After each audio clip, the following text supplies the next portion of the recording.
Hello, नमस्कार साथियों। मैं आप सबका स्वागत करता हूं आप ही के YouTube channel important MCQ by Sandeep पे। जैसे कि आपको पता है कि आज हम इस वीडियो में सामाजिक अध्ययन शिक्षण यानी आज ये हमारा पार्ट 2 है। इसके अंदर मैं आपके साथ 30 महत्वपूर्ण क्वेश्चन डिस्कस करूंगा और इसके अंदर हम डीलैट थर्ड सेम की तैयारी कर रहे हैं। मुझे आशा है कि जो मैंने कल आपको पार्ट 1 प्रोवाइड किया था वो भी आप सबने वीडियो देख ली होगी और आप इन वीडियो को अपने दोस्तों के साथ ज़्यादा से ज़्यादा जरूर शेयर करो। और इस वीडियो की पीडीएफ आप हमारी वेबसाइट पे डाउनलोड कर लेना, जिसका लिंक मैं आपको डिस्क्रिप्शन बॉक्स में प्रोवाइड कर दूंगा। आप वहां से बिल्कुल फ्री में इस वीडियो की पीडीएफ डाउनलोड कर सकते हैं। और आइए आज की क्लास आप शुरू करते हैं। आज का पहला क्वेश्चन हमारा कि शिवाजी का जन्म किस ईस्वी में पुणे के निकट शिवनेर में हुआ था। शिवाजी का जन्म पुणे के निकट शिवनेर में हुआ था और ये किस वर्ष हुआ था? 1625, 1627, 1629 या 1630। इसका क्या आंसर हो जाएगा? इसका आंसर हो जाएगा ऑप्शन बी 1627। शिवाजी का जन्म 1627 ईस्वी में पुणे के निकट शिवनेर में हुआ था। अगर स्पेसिफिक डेट पूछी जाए तो वो है 20 अप्रैल 1627 को शिवाजी का जन्म हुआ था। ठीक है। और नेक्स्ट यानी क्वेश्चन नंबर 2 आपके सामने, निम्न में से किसके द्वारा दिए गए उपदेशों से शिवाजी में राष्ट्र भावना और स्वाभिमान का विकास हुआ था? गुरु रामदास जी, जीजाबाई, कौंडदेव या कोई नहीं। अब हम बताओ कि इनमें से किसके उपदेशों से जो शिवाजी के अंदर राष्ट्र भावना और स्वाभिमान का विकास हुआ था? इसका क्या आंसर हो जाएगा? इसका आंसर हो जाएगा ऑप्शन है गुरु रामदास जी। और शिवाजी के पिताजी का नाम था शाहजी भोसले और माता जी का नाम यानी मदर का नाम था जीजाबाई। आप जरूर याद रख लेना। और इनके रिलीजियस टीचर यानी जो इनके गुरु थे वो थे स्वामी रामदास जी। और नेक्स्ट यानी क्वेश्चन नंबर 3 आपके सामने, शिवाजी का राज्याभिषेक रायगढ़ में किस वर्ष हुआ था? 1674, 1672, 1629 या 1630 में। शिवाजी का राज्याभिषेक रायगढ़ में किस वर्ष हुआ था? ये हुआ था 1674 में। ठीक है। और नेक्स्ट यानी क्वेश्चन नंबर 4 था आपके सामने कि मराठा शासनकाल में कौन मुख्य न्यायाधीश होता था? अब आप बताओ कि मराठा का शासनकाल जिसने भारत में 1674 से लेकर 1720 एडी तक राज किया था, उस समय मुख्य न्यायाधीश कौन होता था? सेनापति, राजा, मुनीम या कोई नहीं। इसका क्या आंसर हो जाएगा? इसका आंसर हो जाएगा ऑप्शन बी, राजा खुद ही होता था। प्रशासन के शीर्ष पर राजा होता था तथा वह छत्रपति की उपाधि धारण करता था। और नेक्स्ट यानी क्वेश्चन नंबर 5 है आपके सामने कि प्रांतों की छोटी इकाई को क्या कहते थे? अब हम बताओ कि शिवाजी एडमिनिस्ट्रेशन यानी इसमें प्रांतों की छोटी इकाई को क्या कहते थे? तो परगना, सरदेश मुखी या इनमें से कोई नहीं। इसका क्या आंसर हो जाएगा? इसका आंसर हो जाएगा ऑप्शन बी, परगना। ठीक है। और अंतिम न्यायाधीश, विधि का निर्माता व सेनापति ये खुद राजा होता था। ये सारी बातें आप जरूर याद रख लेना। और इस समय एक अष्ट प्रधान यानी 8 मिनिस्टर भी होते थे जो डायरेक्टली रिस्पॉन्सिबल होते थे शिवाजी को। और नेक्स्ट यानी क्वेश्चन नंबर 6 था आपके सामने कि अंग्रेजों ने 1857 ईस्वी के विद्रोह को दबाने के पश्चात अंतिम मुगल बादशाह बहादुर शाह द्वितीय को सिंहासन से हटाकर किस वर्ष रंगून भेज दिया था? 1860, 1858, 1859 या 1861 में। आप क्वेश्चन को ध्यान से पढ़ो और मुझे बताओ कि अंग्रेजों ने 1857 ईस्वी के विद्रोह को दबाने के पश्चात जो अंतिम मुगल बादशाह बहादुर शाह द्वितीय था उसको सिंहासन से हटाकर किस वर्ष रंगून भेज दिया था? इसका क्या आंसर हो जाएगा? इसका आंसर हो जाएगा ऑप्शन बी, 1858 में। और नेक्स्ट यानी क्वेश्चन नंबर 7 था आपके सामने कि कुस्तुनतिया पर तुर्की का अधिकार किस वर्ष हुआ था? 1450, 1453, 1460 या 1461 में। इसका क्या आंसर हो जाएगा? इसका आंसर हो जाएगा ऑप्शन बी, 1453 में। और नेक्स्ट यानी क्वेश्चन नंबर 8 था आपके सामने, निम्न में से कौन सबसे पहले भारत आया था? अब बताओ कि इनमें से कौन है जो सबसे पहले भारत आया था? पुर्तगाली आए थे, डच, अंग्रेज या फ्रांसीसी? इसका क्या आंसर हो जाएगा? इसका आंसर हो जाएगा ऑप्शन ए, पुर्तगाली आए थे। ठीक है। और आपको पता होगा कि पुर्तगाली सबसे पहले वास्को डी गामा 1498 में भारत आया था। ये सारी बातें आप जरूर याद रख लेना। और ये भारत किस रास्ते से आया था? He came India by Cape of Good Hope जो साउथ अफ्रीका में है। ठीक है। ये उस रास्ते से भारत आया था। अगर ये पूछा जाए कि कोलंबस ने क्या डिस्कवर किया था तो उसने वेस्ट इंडीज और अमेरिका को डिस्कवर किया था। आप दोनों में कोई भी कंफ्यूज नहीं होना। और जो वास्को डी गामा है ये सबसे पहले कैलीकट केरला में लैंड करता है और इसका वेलकम वहाँ के लोकल किंग्स जिनको जम्मूरियन कहा जाता है उन्होंने इसका स्वागत किया था। और नेक्स्ट यानी क्वेश्चन नंबर 9 था आपके सामने कि फ्रांसिस्को डी अल्मेडा पहला पुर्तगाली गवर्नर बनकर किस वर्ष भारत आया था। पहला पुर्तगाली गवर्नर भारत कौन आया था, तो वो था फ्रांसिस्को डी अल्मेडा। और ये भारत किस वर्ष आया था, 1510, 1507, 1505 या 1509 में। इसका क्या आंसर हो जाएगा, इसका आंसर हो जाएगा ऑप्शन सी 1505 में। और नेक्स्ट यानी क्वेश्चन नंबर 10 था आपके सामने कि अलबुकर्क ने डैश के सुल्तान यूसुफ आदिल शाह से गोवा छीना था। मोहनपुर, बीजापुर, त्रिलोकपुर या महेंद्रपुर। इसका क्या आंसर हो जाएगा, इसका आंसर हो जाएगा ऑप्शन बी बीजापुर।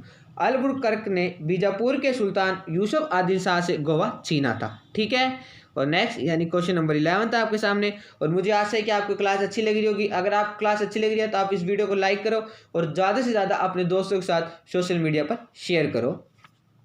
विजयनगर पुर्तगाली साम्राज्य का प्रसिद्ध व्यापारिक केंद्र था। सबसे पहले आपने याद रखना कि जो विजयनगर था वो पुर्तगाली साम्राज्य का प्रसिद्ध व्यापारिक केंद्र था।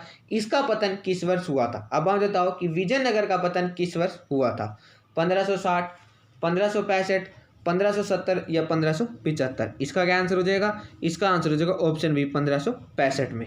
और नेक्स्ट यानी क्वेश्चन नंबर 12 था आपके सामने कि डच इंडिया कंपनी की स्थापना किस वर्ष हुई थी।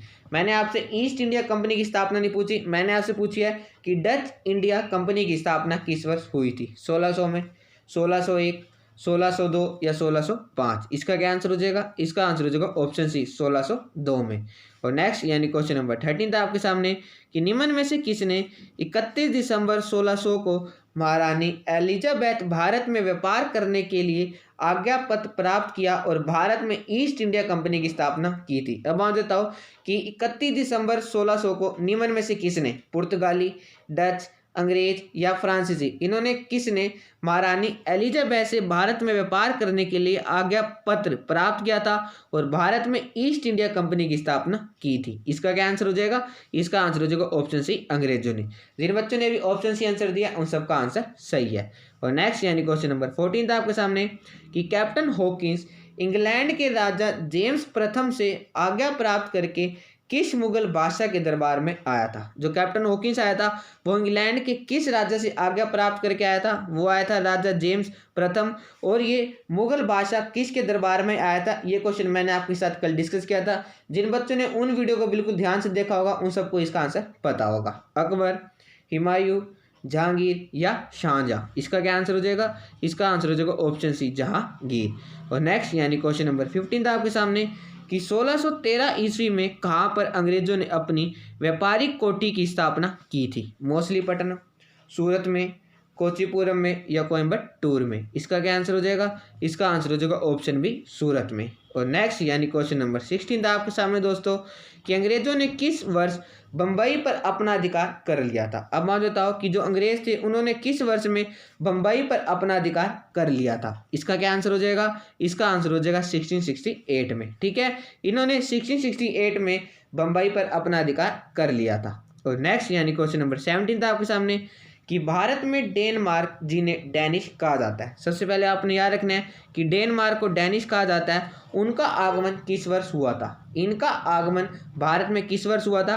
इसका आंसर हो जाएगा 1616 में। ठीक है, भारत में डेनमार्क जिन्हें डैनिश कहा जाता है उनका आगमन 1616 में हुआ था। और नेक्स्ट यानी क्वेश्चन नंबर 18 था आपके सामने कि 1664 ईस्वी में कौन भारत में व्यापार करने आए। अब आप बताओ कि इस यानी 1664 ईस्वी में भारत में व्यापार करने कौन आए थे। इसका क्या आंसर हो जाएगा, इसका आंसर हो जाएगा फ्रांसीसी। ठीक है, आपने यहाँ रख लेना है कि 1664 ईस्वी में कौन भारत व्यापार करने के लिए आए थे, तो वो आए थे फ्रांसीसी। और नेक्स्ट यानी क्वेश्चन नंबर 19 था आपके सामने कि फ्रेंच ईस्ट इंडिया कंपनी पर निम्न में से किन का पूर्ण नियंत्रण था। अब आप बताओ कि जो फ्रेंच ईस्ट इंडिया कंपनी पर निम्न में से किन का पूर्ण नियंत्रण था। इसका क्या आंसर हो जाएगा, इसका आंसर हो जाएगा राजा और व्यापारियों का। ठीक है, इन दोनों का फ्रेंच ईस्ट इंडिया कंपनी पर पूर्ण नियंत्रण था।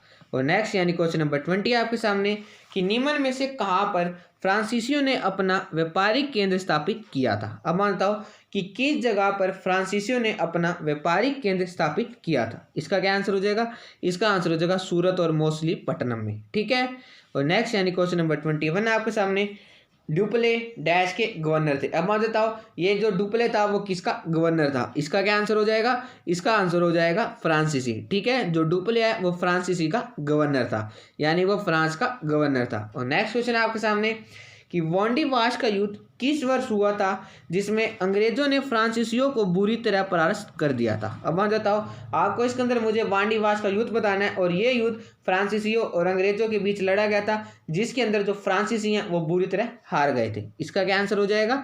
इसका आंसर हो जाएगा 1760 में। वांडी वाश का युद्ध 1760 में लड़ा गया था।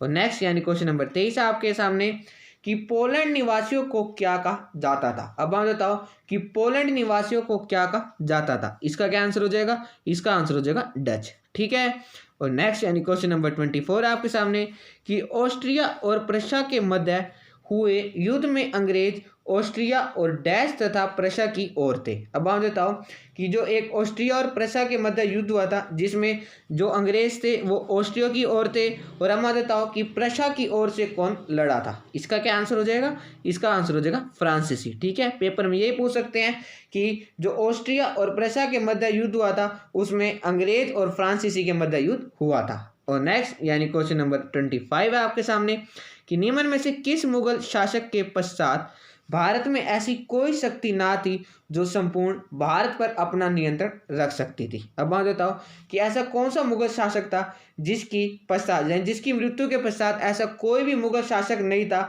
जो संपूर्ण भारत पर अपना नियंत्रण रख सकता था? इसका क्या आंसर हो जाएगा? इसका आंसर हो जाएगा औरंगजेब। इसके बाद मौजम शाह, जिसे बहादुर शाह फर्स्ट कहा जाता है, उसने 1707 से लेकर 1712 तक, उसके बाद जितेंद्र शाह उसने 1712 से लेकर 1713 तक भारत में राज किया था, और जो बहादुर शाह सेकंड जफर है जिसको रंगून भेज दिया गया था, अंतिम मुगल बादशाह था, उसने 1837 से लेकर 1857 तक भारत में राज किया था। ये 3-4 इंपॉर्टेंट है, आप इनको जरूर याद रख लेना। और नेक्स्ट यानी क्वेश्चन नंबर 26 है आपके सामने कि कर्नाटक का प्रथम युद्ध किस वर्ष लड़ा गया था? अब मैं बताओ कि जो कर्नाटक का प्रथम युद्ध था ये किस वर्ष से किस वर्ष तक चला था? इसका क्या आंसर हो जाएगा? इसका आंसर हो जाएगा 1746 से लेकर 1748 तक कर्नाटक का प्रथम युद्ध लड़ा गया था। और नेक्स्ट यानी क्वेश्चन नंबर 27 आपके सामने डुप्ले और लेबरडोन की संयुक्त सेना ने किस वर्ष में मद्रास पर अपना अधिकार कर लिया था? इन्होंने किस वर्ष में मद्रास पर अपना अधिकार कर लिया था? इसका आंसर हो जाएगा 1746 में। ठीक है, और नेक्स्ट यानी क्वेश्चन नंबर 28 है आपके सामने कि कर्नाटक द्वितीय युद्ध कितने वर्ष लड़ा गया था? अब आप बताओ, मैंने आपको प्रथम युद्ध तो बता दिया कि इस वर्ष से इस वर्ष तक लड़ा गया था, अब आप मुझे कर्नाटक का द्वितीय युद्ध का बताओ। इसका क्या आंसर हो जाएगा? इसका आंसर हो जाएगा 1749 से 1754 तक। ठीक है, और नेक्स्ट यानी क्वेश्चन नंबर 29 है आपके सामने किस वर्ष में नारसिंह जंग की हत्या हुई थी? अब मैं बताओ इसकी हत्या किस वर्ष हुई थी? इसका क्या आंसर हो जाएगा? इसका आंसर हो जाएगा 1750 में। ठीक है, इसकी हत्या 1750 में हुई थी। और नेक्स्ट यानी लास्ट क्वेश्चन जिसका आंसर आप सब बच्चे मुझे कमेंट बॉक्स में देंगे, और इसका आंसर आप सब बच्चे इन PDF डाउनलोड कर लेना, आपको वहाँ पे इसका आंसर मिल जाएगा कि कर्नाटक का तीसरा युद्ध किस वर्ष लड़ा गया था। अब सारे बच्चे मुझे बताओ, और इसका आंसर सारे बच्चे कमेंट बॉक्स में दो कि कर्नाटक का तीसरा युद्ध किस वर्ष लड़ा गया था। आज की वीडियो में बस इतना ही। मुझे आशा है कि आपको वीडियो अच्छी लगी होगी। अगर आपको वीडियो अच्छी लगी है तो आप इस वीडियो को लाइक करो, ज़्यादा से ज़्यादा अपने दोस्तों के साथ शेयर करो ताकि और भी बच्चे हमसे जुड़ सके। और हम बहुत ही जल्दी अपनी नेक्स्ट वीडियो में मिलेंगे। जय हिंद, जय Bharat. Thank you and have a nice day.